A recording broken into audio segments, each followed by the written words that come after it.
Salut, je suis Grégoire Noyel, spécialiste WordPress et créateur de la première formation vidéo intégrale en français sur le full site editing ou éditeur de site.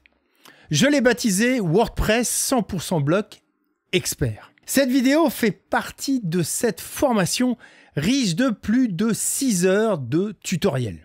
Aujourd'hui, j'ai décidé de partager avec toi certains de ces contenus. Alors, prêt à explorer le FSE avec moi? C'est parti!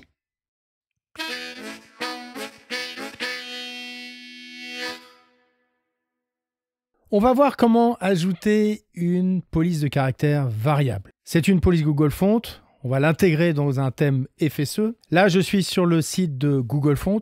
Et au niveau des filtres, il faudra bien choisir variable. Alors, qu'est-ce que c'est qu'une police de caractère variable? Elle va s'adapter avec quelques fichiers à toutes les graisses. Donc, on va pouvoir prendre la très fine à la très grasse. Bien sûr, quand tu es dans le thème FSE, tu peux choisir toutes ces polices, mais à chaque fois, ça charge un fichier à part et donc ça alourdit le système. Alors que là, à partir de 2 fichiers, on va couvrir tout ce qui est possible de régler dans WordPress en natif. Je vais travailler dans le FSE avec la police qui s'appelle Montserrat. Donc je vérifie, et je te le conseille de le faire aussi, de regarder si tu as bien l'italique à chaque fois et la normale. Donc on va pouvoir, à partir de 2 fichiers, je te le répète, couvrir toutes les graisses 200 à 900 avec à chaque fois l'italique et la normale. Je suis dans mon site, nouvellement installé, et j'ai la police système par défaut. Donc là, je te propose de partir dans Create Block Theme, qui est déjà activé et qui ajoute un gestionnaire de police. Donc ça, on l'a vu plusieurs fois. Pour l'instant, on est sur la System Font. Donc je vais ajouter une police Google et je vais choisir Montserrat. Donc on peut faire la lettre M, ça ira plus vite. Ça affiche toutes les polices qui sont disponibles, donc toutes les graisses. Et puis là, je peux vérifier que j'ai l'italique qui est un peu plus bas. Évidemment, le plus simple, ce serait de faire, oh bah tiens, hop, hop, hop, je sélectionne et c'est bon. Bah non, parce qu'à chaque fois, tu vas voir le poids qui change et ça fait énormément de requêtes au niveau du site. Donc là, en général, la règle de base, c'est que tu vas prendre une police normale que tu choisis autour de 400. Donc ça peut être plutôt 500 ou 300 ou 200. Il ne faut pas prendre trop fin non plus. Là, je vais prendre la 300. Peu importe parce que de toute façon, après, on va voir toutes les graisses. Donc je prends une normale et je prends une italique de la même graisse. Je n'ai même pas besoin du gras. Donc je vais prendre italique et ensuite, tout en bas, je vais faire ajouter des polices à votre thème. Alors l'avantage de cet outil, donc Create Block Theme, il va charger automatiquement les polices dans le thème, les fichiers, et il n'y aura plus de connexion avec les polices qui sont en ligne. Maintenant, je vais le régler au niveau du site. Donc là, je vais faire apparence éditeur. Je clique dedans. Alors, tu as le menu maintenant directement. Je suis avec la 6.4. Si tu fais style, ça fait la même chose. On arrive directement dans l'onglet. Je vais dans typographie. Et au niveau du texte courant, donc là, on a un héritage. Il y a la police de caractère. Tu vois qu'il y a la système font. Et là, je vais choisir la Montserrat. Ça va se mettre à jour automatiquement. Alors, quand c'est du gras, il met du gras. Quand c'est du simple, il met du simple. Il choisit au plus proche.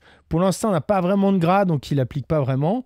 Et là, le problème, c'est que si pour du texte, pour te montrer, je vais le faire avec le titre du site, par exemple. Donc là, je vais modifier le modèle. Donc là, si je change au niveau de l'apparence, tu vas voir que ça ne marche pas. Pourquoi? Parce que comme il ne trouve pas les fichiers, du coup, il applique le normal, quoi. Il applique le plus proche. Donc là, ce qu'on va faire, c'est qu'on va manuellement télécharger la police. Et je vais te montrer comment on l'intègre directement dans le site. Et là, toutes les tailles, dans l'apparence, vont être appliquées automatiquement. Donc ça te donne une grande liberté. Par contre, tu vois que l'italique, ça fonctionne, mais les autres graisses, ça ne marchera pas. Donc là, j'enregistre pour valider ma police et je te montre ce que ça génère au niveau du fichier du thème.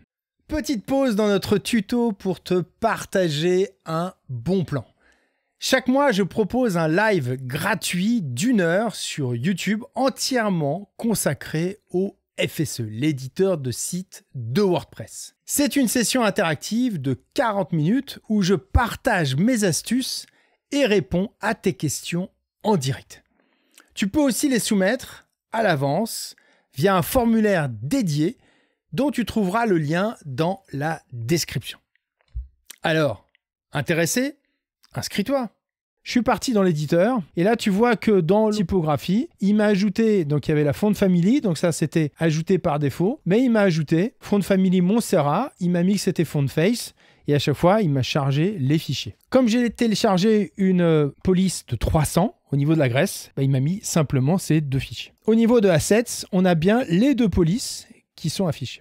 Alors, quand tu es sur le site de Google Fonts, une fois que tu as sélectionné justement cette police variable, tu peux faire Download Family. Je te montre ce que ça donne. Donc ça, tu as un fichier zip. J'ai ouvert le fichier. Tu as les fichiers qui sont statiques. Donc ça, c'est vraiment toutes les variantes au niveau de la police. Et à chaque fois, tu vas avoir, s'il y a l'italique, la version variable font et variable normale. Donc je vais prendre ces deux fichiers et je vais remplacer ce que j'ai dans mon thème, directement dans le dossier de mon thème. Donc je les prends, je vais repartir dans l'éditeur de code et je vais les glisser. Alors je suis pas sûr que je puisse faire ça, mais on va tester. Alors je vais mettre dans Assets directement, est-ce qu'il veut bien? Ouais, super, donc c'est bon. Par contre, il y a un petit souci pour l'instant, c'est qu'il les a pas placés au bon endroit, donc je vais les déplacer, c'est pas grave, je vais l'afficher dans le Finder. Donc je vais supprimer les deux qu'il a chargé. Alors, ce qui est pratique quand on fait comme ça, c'est qu'il nous préinstalle le code, donc c'est plus simple. Et puis, je vais le remplacer par mes deux fichiers. Je suis reparti dans l'éditeur de code, donc ça a bien placé au bon endroit. Et la seule chose que j'ai à faire, eh bien, c'est de remplacer le nom des fichiers. Donc là, j'ai l'italique, donc je copie. Attention, il faut juste remplacer le nom du fichier. Et si vous appuyez sur la touche Entrée, ça permet de récupérer le nom.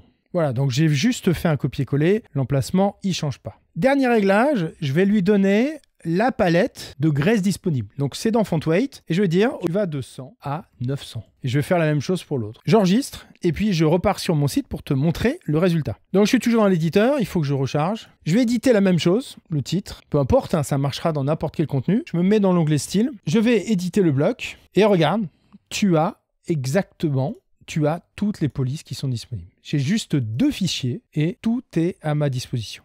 J'ai le gras, l'extra gras, le noir italique, juste avec deux fichiers. Je vais remettre le normal ou le léger. Je vais te montrer que c'est la même chose si je suis dans un article. Je prends un paragraphe. L'apparence n'est pas disponible, donc je vais l'activer. Et là, idem, tu vois que tout est intégré. Extra gras, gras, demi-gras, léger italique, gras italique, etc., etc.